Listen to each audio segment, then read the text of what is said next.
Hi GS1. Today we're going to be going through 4.6 billion years of Earth history. This is the slide that Aaron showed in class, going from the Earth's formation all the way through some of these different events, the Great Oxidation Event, the Cambrian Radiation, and so forth, up to human times. Now some of these numbers, like 4.6 billion years, can be hard for people to really conceptualize. So one thing that geologists do is they often turn this into, say, the length of a 24-hour day, or in this case, what we're going to do today is we're going to turn it into the length of the quad. So we're going to walk all the way around the exterior of the quad, scaled to the 4.6 billion years of Earth history.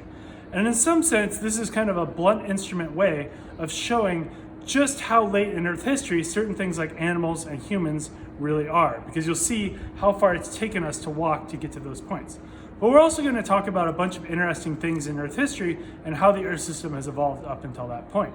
So with this point, we are now going to get started, and we're going to start walking down the quad.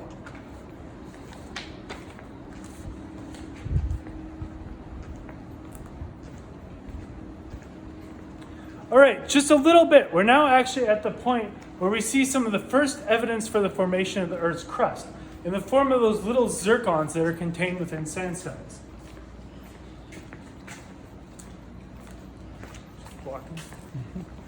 There's going to be a lot of me just trying to communicate with the cameraman here and explain what's going on. You can point the camera forward now.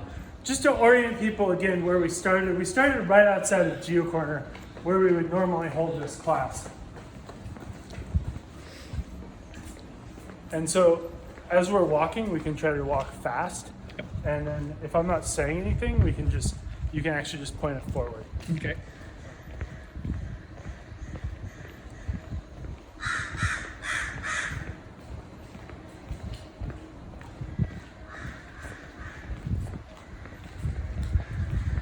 So normally in this class, there's a lot of dilly-dallying, waiting for some people in the class to catch up. But today, we'll be able to try to walk fast and make it efficient. We're now at the point about 3,900 million years ago where the Earth experienced what we call the late heavy bombardment, where it was just absolutely pummeled by meteorites. And people think that there wasn't any rocks or any life at that point that was able to survive that. And so the Earth was entirely sterilized. But from this point onward, we think that life evolved from various clues in the rock, isotopes, carbon isotopes, and small, controversial little fossils in the rock of little microbes.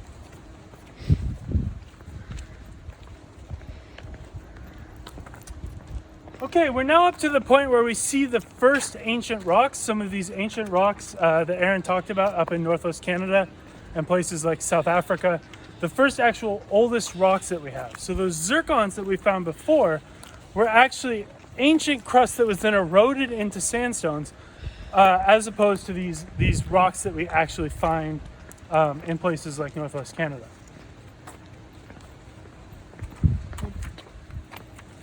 All right, so we can stop here for just a second. Can I have those rocks? Great. All right, so during the early part of Earth's history, actually almost half of its history, the atmospheres in the oceans had no oxygen in them whatsoever, or vanishingly low levels. So the oxygen that we require and all large, complex, multicellular organisms require in order to live was just not present. You want to zoom in on this? So this is a graph of what we think the history of atmospheric oxygen on Earth was. This is a log scale of percentage of present atmospheric levels, going from basically none up to modern day levels, and going from 4 billion years ago through to present. Now this part that we've been walking through here, the early part of Earth's history, you can see that there's basically no oxygen there whatsoever. And then as we get farther around the quad, you see that oxygen rises orders of magnitude, but still with relatively low levels with respect to the modern, at about 2.5 billion years ago. This is the so-called Great Oxidation Event. Now during this early part of Earth history, because there was no oxygen in the atmosphere and oceans, it actually allowed for iron to build up in the ocean. And we got these characteristic rocks called banded ironstones building up. And you can see here, these are just really finely laminated layers of kind of silica-rich iron. Here's another one. This is from the Bolgita Iron Formation of Australia that I collected on a field trip. And it's actually just layers of magnetite, a mixed valence iron oxide, and again, this silica-rich chert. And these are actually what provides all of the iron for all of the steel that we use. So all of the steel that we have on Earth, all your cars, all your buildings, everything, all comes from these several billion-year-old banded iron formations. They outcrop, as I said, in places like Australia. This is the Brockman Iron Formation in Western Australia, about 2.5 billion years old. It's a famous place called Dales Gorge. And a lot of these rocks are actually 10, 20, 30% iron by weight. And then it actually gets concentrated up in these weathering profiles up to 50 or 60%. And this is what people actually mine in order to get the iron. And so there's only a few places in the world where these occur. Western Australia, South Africa, and then notably around places like Michigan and Wisconsin, the Iron Belt, and that's where all of the iron that's involved in all of our car makers around that area comes from. Those are actually a bit younger, about 1.8 billion years ago, but there's still this same idea of banded iron formations appearing in these really low oxygen oceans. All right. So with that, we'll keep moving. We'll just leave those rocks there.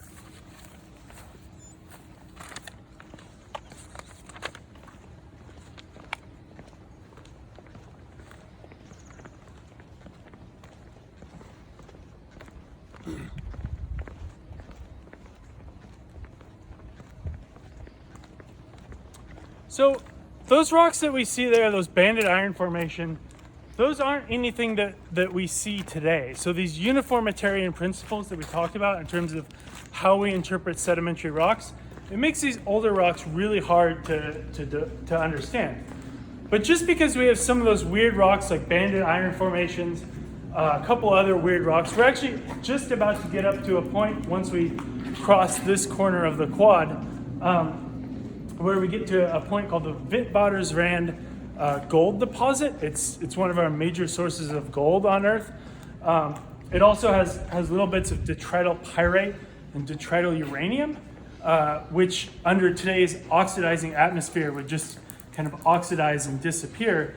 So I guess the point is there are these really weird rocks back in this time period, but actually if you look at a lot of the other rocks from some of these great sedimentary successions in places like South Africa and Western Australia, actually a lot of the rocks are these pretty normal sandstones and shales, things that you would actually be pretty familiar with in order to interpret. All right, so we're just now passing the first quarter of the quad. We've passed through about 1.2 billion years of Earth history. That's pretty amazing. You've already walked through a billion years. We're making good progress on our journey. We're walking through some of these time periods when we're depositing some of these major gold deposits and banded iron formations and so forth. Unfortunately, we don't really know that much about this period in Earth history, simply because most of the rocks that were deposited during this time have been crushed up in mountain belts or secondarily eroded. So I keep returning to these places, Western Australia, South Africa, some places in northern Canada. There are just these few places where we actually find them being deposited and actually preserved through the rock record. So we're viewing these ancient parts of Earth history through, I would say, a pretty imperfect lens.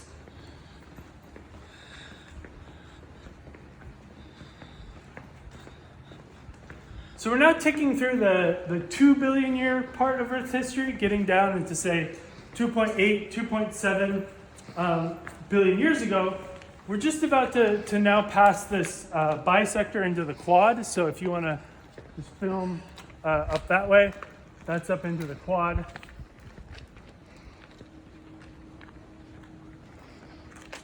And why don't we pause right here? Actually, which is the best way to film? I don't know. You can see stuff? So if we were to go just a little bit farther here, we would actually get to the point where we get that first increase in oxygen in Earth's atmosphere and oceans, the Great Oxidation Event. When we think about oxygen on Earth, the only real source of oxygen is from this process of photosynthesis. If you remember back to your high school chemistry class, it's this process of splitting water and getting energy.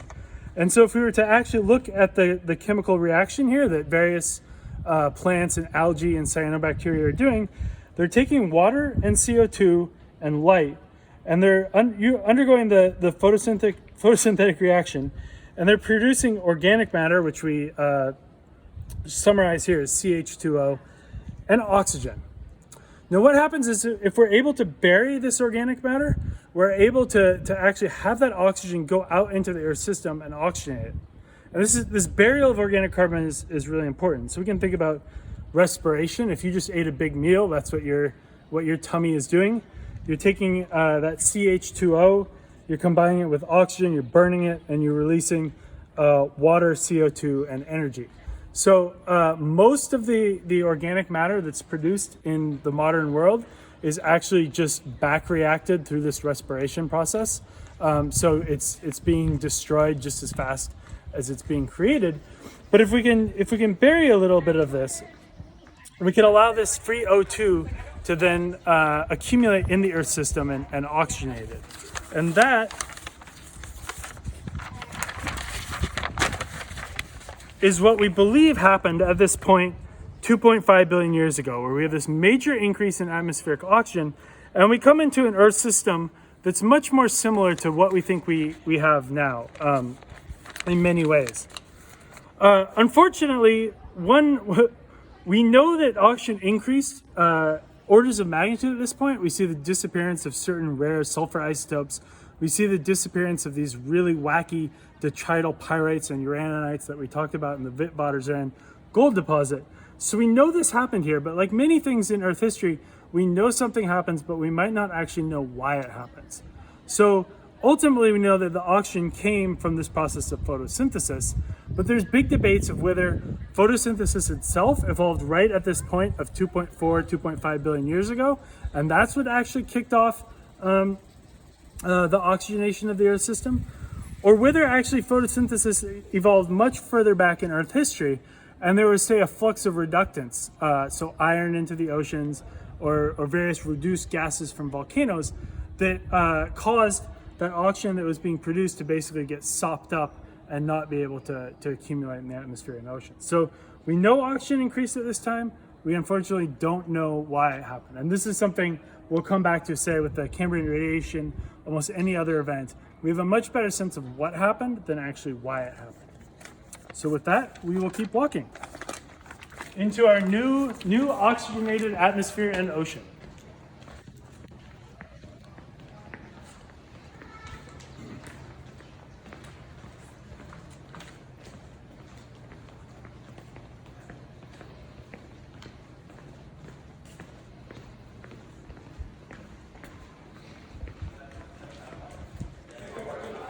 All right, so keeping in mind we're kind of walking down through the low 2 billion years, say we're at 2.2 billion years ago now. We know that there are cyanobacteria and so forth back there that are producing oxygen. Some people think that oxygen may have actually shot up and then dropped back down during this time. That's another big controversy during this time period that's a little less well resolved. There were also a couple of major glaciations during this time period. The Earth's first major glaciations, people debate whether this was one of these true snowball Earth events where the entire Earth froze over, or whether they were just really, really extensive glaciations. But certainly, we're getting into an Earth system that's relatively complicated. There's all these different changes in oxygen and glaciation. The carbon cycle is going crazy. So if you look at the carbon isotope record of marine carbonates during this time, they're just going like this, indicating a bunch of carbon cycle instability. A really dynamic Earth system. All right, so we're coming down here. This is Jane Stanford, if you want to go film over there. Jane Stanford Way down there. We're just kind of walking up towards Palm Drive.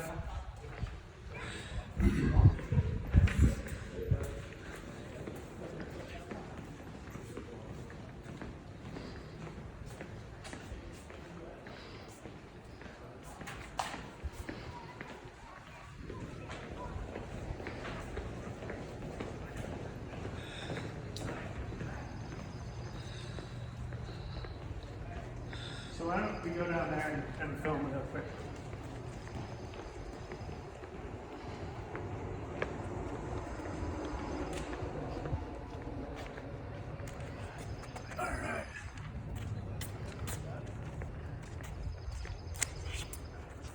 This is an interesting rock sitting here on the quad, not your normal quad sandstone. It's got these big bulbous things on the top, and I don't. There we go. Can we film down on that? You see all these little lines here, and you can see there's these little kind of spherical or domal lineations in it. So it's not kind of the flat laminations you might have been used to. It's not ripples either. It's these things kind of growing up through the rock, and you can see it actually much better right there. Little layers of calcium carbonate and sediment that are kind of growing up in this odd bulbous thing. And these are actually the main rock type or the main fossil type that we see throughout most of this time period, which is called the Proterozoic, this middle part of Earth history. And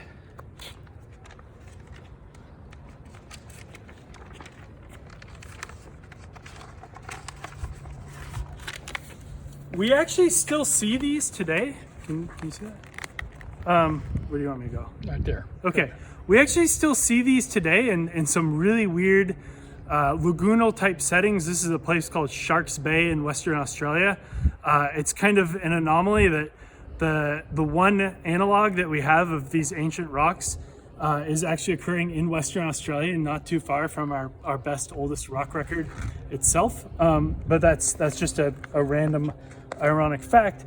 And what you see is these kind of bulbous structures called stromatolites. And what they are little layers of microbes that have grown up and trapped sediment through time. And so the top of this has layers of little cyanobacteria and algae. Then slightly lower down, there are other consortia of microorganisms. They're all growing up, precipitating calcium carbonate, trapping and binding sediment, and resulting in these weird, irregular structures, such as we see in the rock down there. Now, these structures can grow into really, really big forms. This is a place that my graduate student has worked called the Belcher Islands. This is one of that place in Hudson's Bay that's rebounding out of the water after the glaciation has receded. And this is a little hard to probably tell what it is, but it's this top-down view, and you can maybe see all these scallops here. This is actually an entire reef made out of stromatolites.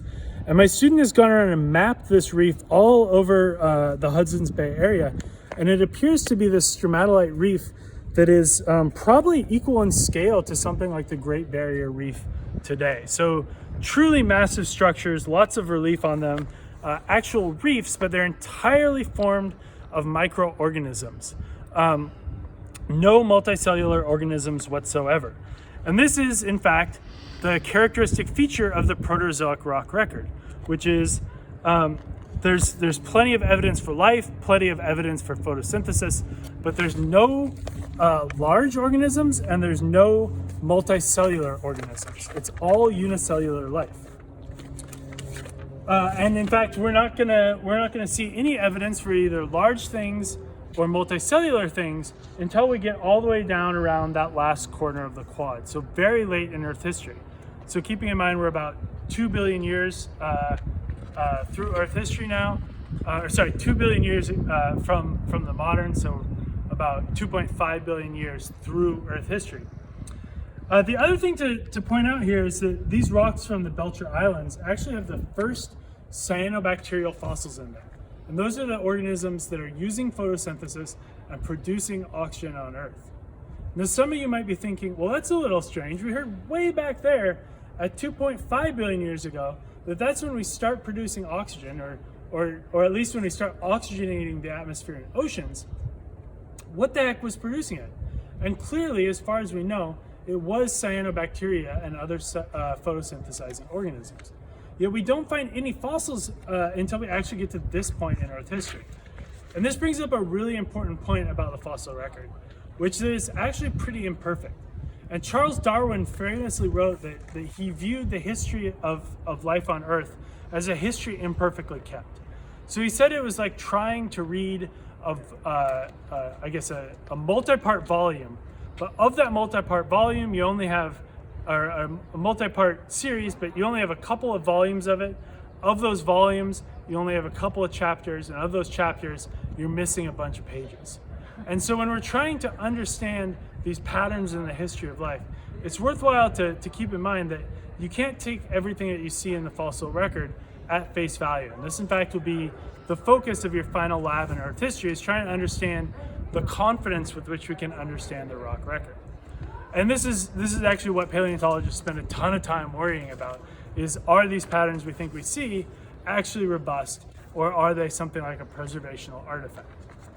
All right, so we're at 2 billion years ago now. We've just come through this really dynamic time in Earth history, a bunch of carbon isotope excursions, a bunch of glaciations, and now we're going to continue on walking down the clock.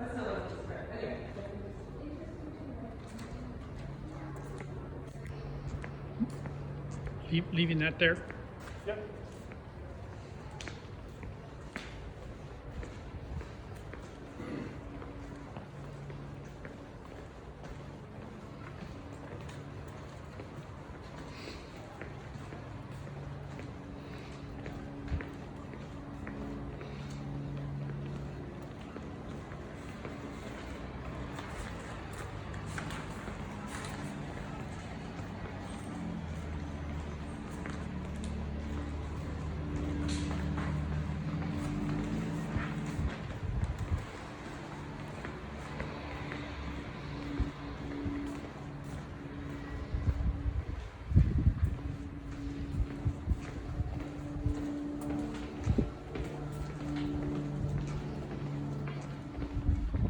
All right, so we're now crossing Palm Drive down there.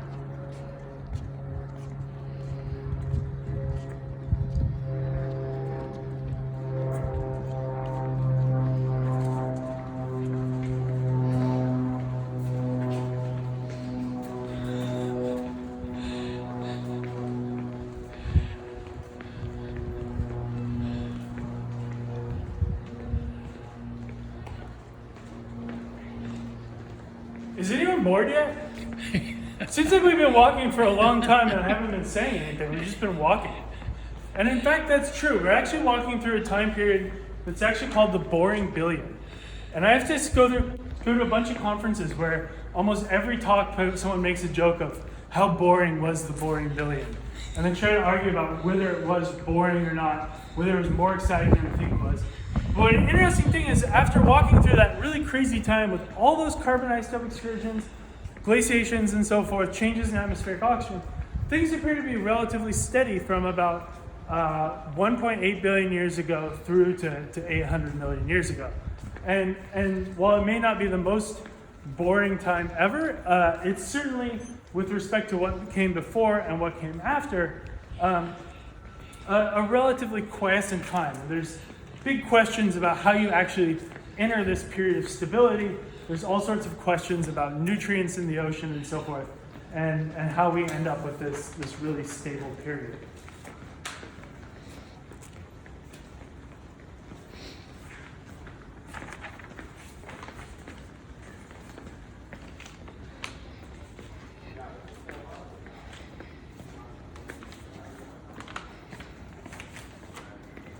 So we're now coming to our fourth quarter of the quad. You can see we're now on the home stretch heading back towards Geocorner. And at this point, all of the continents are kind of arranged in this supercontinent called Rodinia. We talked a lot about the supercontinent Pangaea in class. It turns out that there are several supercontinents throughout Earth history. So Rodinia before Pangaea, Columbia before Rodinia, and these have variously kind of come together and then broken apart, come together and broken apart. And as we get to a billion years ago or so, 900 million years ago, the supercontinent Rodinia starts to break up. And coincident with that, whether it's causal or not, we start seeing all of these crazy things going on that we saw back there as we were going down the other part of the quad. So we start seeing crazy carbon isotope excursions, suggesting there's major instabilities in the carbon cycle. We start seeing evidence for major changes in the oxygen content of the atmosphere and oceans. And again, we start seeing these famous snowball Earth glaciations that we've talked about, with the Earth entirely frozen over. So if we're to keep going down the quad, this is really the part of Earth history that everybody know and love. And we had to walk through, as we said, 3.5 billion years of Earth history, a ton of times that were both exciting and boring in order to get to this point. As we come through this point, we start getting, we start getting some of the first multicellular organisms in the fossil record. There's red algae, there's green algae that are showing up, there's probably fungi. We're seeing a number of other eukaryotic groups showing up. You see like a little amoeba protist-like things showing up. As we're walking right now, we're probably going into the first of those major snowball Earth glaciations. It's called the Sturtian, and it appears that the Earth was frozen over for probably about 60 million years. And there's huge questions of how life, especially life that's dependent, say, on sunlight and so forth, survived through that. As we get to about here, we go through the second snowball Earth glaciation, the Marinoan glaciation, and we enter a period called the Ediacaran. This is the final period of the Proterozoic before we go into the Phanerozoic, or the era of visible life. So if you show the camera down that way, this is basically this last stretch when we get to these time periods, the Cambrian, the Jurassic, the Cretaceous, these time periods that you've heard of and know and love. It's just this last little bit. But right before that is that really interesting time called the Ediacaran. And this is when kind of visible life first appeared. And so we're standing probably right about now on the end of that last snowball Earth glaciation. And if you show right up there, can people see that little rock sitting there, right there? That is the first time we see visible life in the fossil record. It's macroscopic visible life. And so this is a really interesting conundrum. We've gone through these crazy periods where the entire Earth froze over, and then a fair ways after it, but actually, that's 50, 60 million years, we see the first visible life in the fossil record. So what is the actual relationship between these snowball Earth glaciations and visible life? In any case, we'll keep walking up here now through the Ediacaran until we get to these first fossils. And these first fossils, we need to find a place where we can see them. Can you see them or no? No, we have to go with the sun. All right.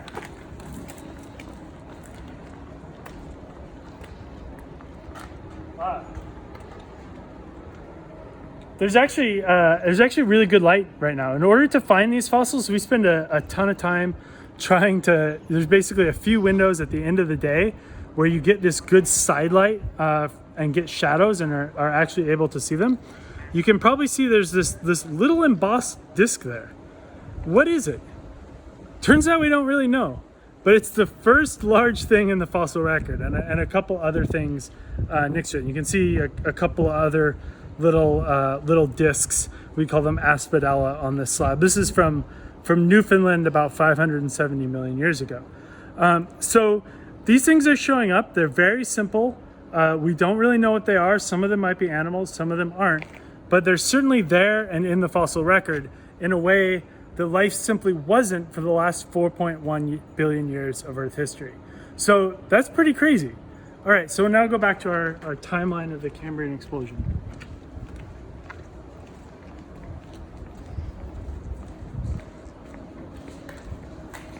Okay, thanks. So I want to show you these rock specimens, but the light isn't very good. So I'm probably just gonna talk about them briefly, and then we'll pick them up and take them over to the light.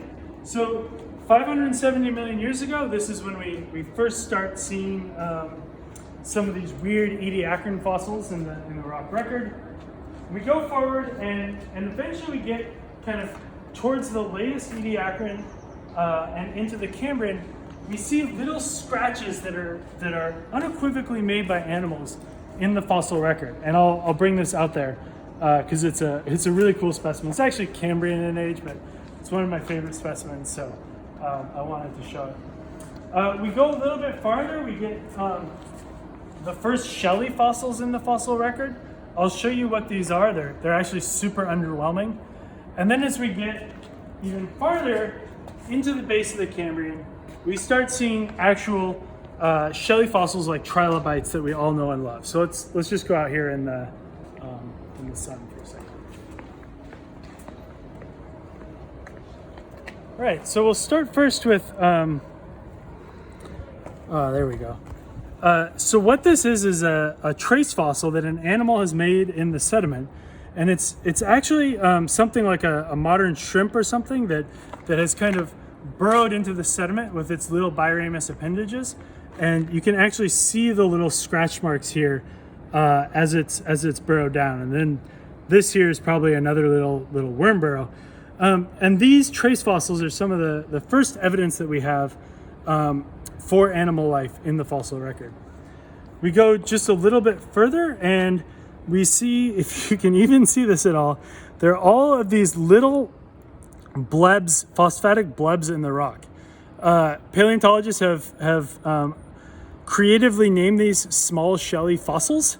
They're just little teeny clams and other little conchs and tubes and so forth. Not really that impressive.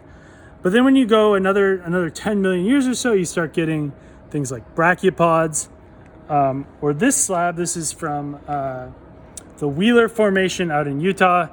Beautiful trilobites. There. Yep. Great. Okay, and if you want to come back here.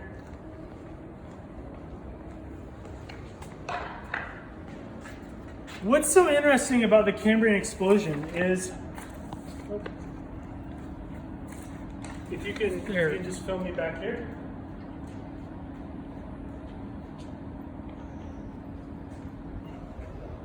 Okay, so I'm back here at those first large complex things that we see in the fossil record. And if we go all the way back around the clock for 4.1 billion years ago, we have no large things. Here we have things that may be animals, they may just be little discs in the rock that we know what they are. And as we walk through this time period from the Ediacaran now into the base of the Cambrian, we start getting unequivocal animals, and most importantly, we get every single major animal body plan that we see in the modern ocean present in the Cambrian oceans. So when we talk about the Cambrian explosion, it's not an explosion in the sense that it happened overnight or in 100,000 years or even in a few million years. You can see that this event is occurring over 40 or 50 million years. It's just that it's incredibly rapid with respect to the 4.1 billion years of basically nothing that preceded it. So that's what we talk about when we talk about the Cambrian explosion.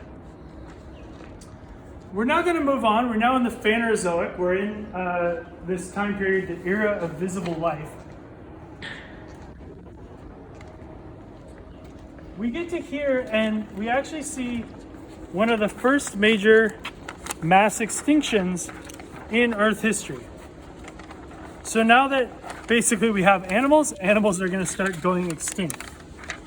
This is a graph that shows the diversity of life on Earth through time, going from the Cambrian. So we just walked through that initial Cambrian radiation where we're going from nothing up to something, and then going through these times up until modern. And you can see that the diversity increases quite rapidly, and then it crashes down here at the Ordovician-Silurian boundary. And this actually has a whole slew of causes. There was a short-lived major glaciation there. My student Rich has also shown that we have the spread of low oxygen waters at this time. Then diversity rebounds, crashes down again, kind of goes through this plateau. And then eventually, if we were to keep walking down there, we get to some of these events such as the Permian-Triassic mass extinction and the Late Triassic mass extinction. And these are really interesting extinctions for thinking about today because it's become clear that the causes are kind of this deadly trio of global warming, ocean acidification, and the spread of low oxygen conditions, which is exactly what we're seeing today with the spread of anthropogenic CO2 release. They're actually caused by a huge CO2 release themselves. The eruption of these huge flood basalts that we talked about back in the volcanology lecture put all of this CO2 up into the atmosphere and led to the same cascade of global warming, oxygenation, and ocean acidification that we're seeing today. So basically, once we get animals, it's not just a simple rise of animal life. It's been a pretty bumpy road. And at some of these extinctions, such as the Permian Triassic, up to 96% of the species on Earth may have gone extinct. All right, so we're gonna keep walking through the Ordovician, early Silurian. It's actually only at this point when we start seeing land plants. So that early part of the Cambrian, there were no plants present whatsoever on Earth.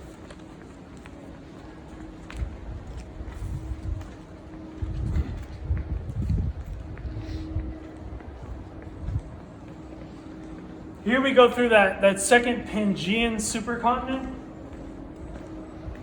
or the Pangaean supercontinent. As we get towards here is actually where we finally get the dinosaurs. So,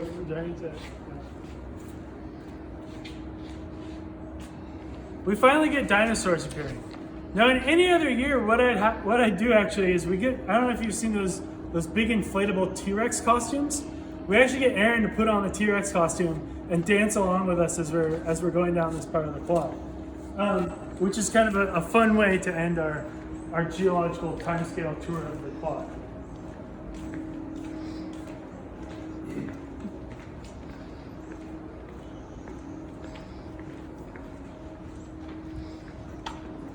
Right, so now we're kind of walking through the heyday of the dinosaurs. I don't know if you want to film up there. You can start to see the kind of the entrance to geocorners starting to appear.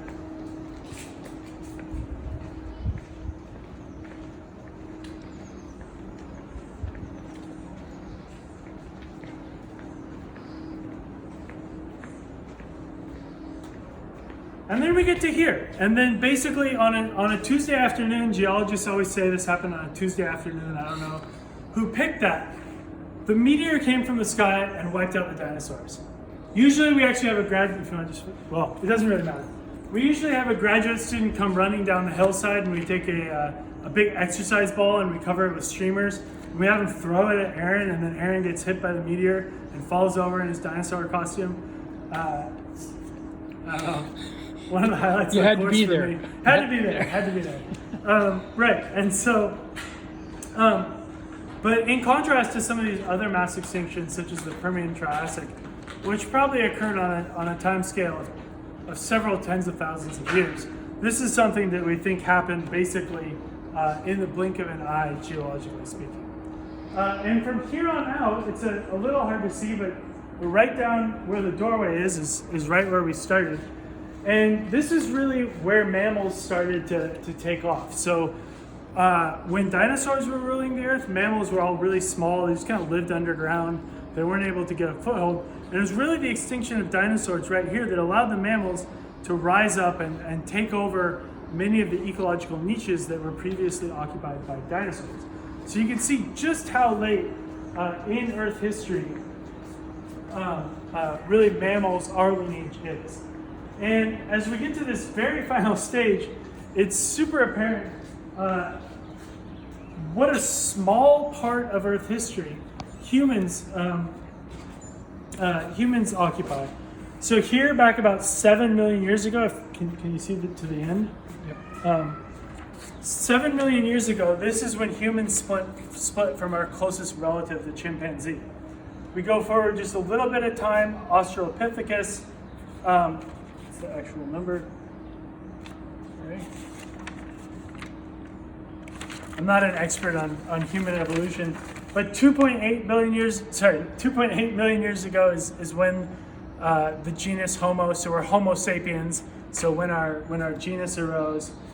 We keep going up, and if you want to zoom in on this, so this is basically the end of this black line is now. This here at about 0.5 million years ago is when Neanderthals lived. Modern Homo sapiens kind of emerged about 0.2 million years ago, or 200,000 years ago. Humans went out of Africa at about 50,000 years ago, or 0.05 million years ago, compared to the 4,600 million years of Earth history.